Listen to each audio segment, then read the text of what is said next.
All right, ladies and gentlemen, welcome back to the channel. Today we have another Los Angeles Laker video for you guys, another rumor video. You guys have been enjoying these, showing them mad love. So we're actually going to talk about Gerald Green possibly going to the Los Angeles Lakers. The Lakers last night got a loss against the Milwaukee Bucks. Unfortunately, Andre Drummond got injured. There's no timetable.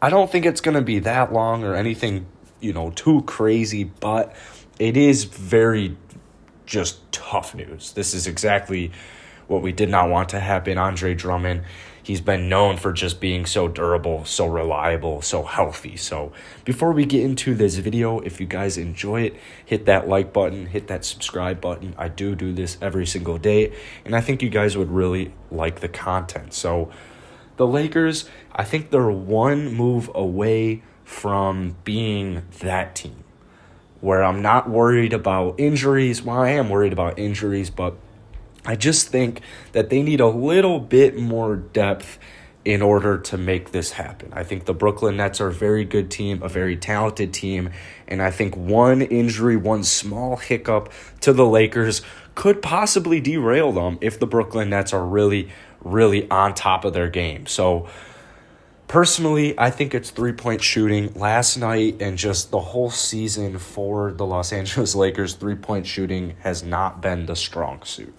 Like, nobody really from deep could appear to make a three last night. They shot 28%, 10 of 36. It's becoming like clockwork. They're middle of the pack. They're a little below average. There's no Danny Green on this team. I love KCP, but I feel like he's really losing his shot right now. I know he'll get it back for the playoffs, but I feel like he's kind of struggling right now. Dennis Schroeder struggled from deep last night. Kyle Kuzma shot 1 of 9. I mean, you've got Markieff Morris. I know Markieff. I know Schroeder. I know these dudes can knock down an open three like Caruso, THT.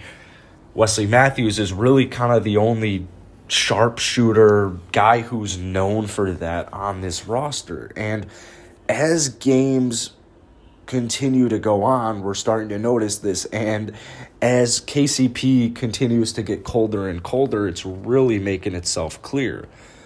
The Lakers play the Kings tomorrow, so we'll get a better idea of, just more three-point shooting then. But Gerald Green, I really like it because he is a solid enough 3-and-D player.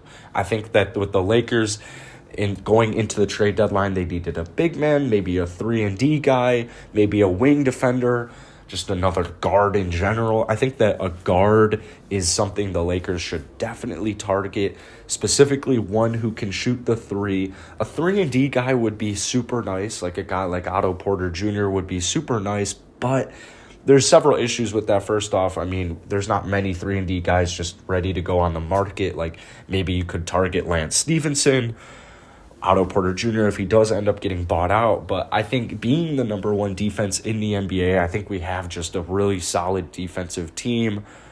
A bunch of anchors in the starting lineup with Drummond, with LeBron, with AD and Drummond. That just duo right now it's going to be unreal when they're both healthy. So I think defense is kind of now with this next move, I think you can kind of not jeopardize that or give it up, but I don't think that needs to be the main important piece. I think three-point shooting is definitely more in that range.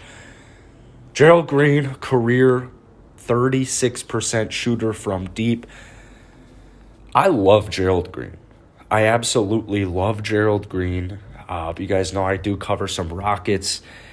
He's a little old. He is a little old, which is probably the issue you're going to get with him. Career about 10-point-per-game shooter, but this is a veteran. This is a veteran you can trust, a veteran you can rely. He was actually on the Rockets earlier this year, but he actually never played. Last time he played was in 2018, 2019, where he played in 73 games, averaged about 20 minutes per game, put up about 9.2 points per game, and then drained a couple of threes per game at a 36% clip. So that 36% clip is that number right there. But when you're on a team with LeBron James, with Anthony Davis, just such a big profile team with all these good, valuable players, guys like LeBron James, guys like Schroeder, guys like Anthony Davis, they help ease the pressure off of the rest of the roster. So that's why I really think Gerald Green comes into this team, really helps him out. So I'm curious to hear if you guys like this idea because, I mean, Gerald Green, he's got his issues. It's not like he's, he is very old. He's like 35 years old now. It's not like this dude is just, 3-time All-Star three-point shooting champion, anything like that. So he is just a very solid, experienced, veteran role player that I think worst comes to worst. There's not many dudes out on the buyout market right now, not many dudes you can go and get. So I think a move like this would be in their best interest, but there are other options. So if you enjoy this video, hit that like button, hit that subscribe button. Leave any videos, ideas you want in the comments down below. Let me know your thoughts on Gerald Green. I'll see you guys later.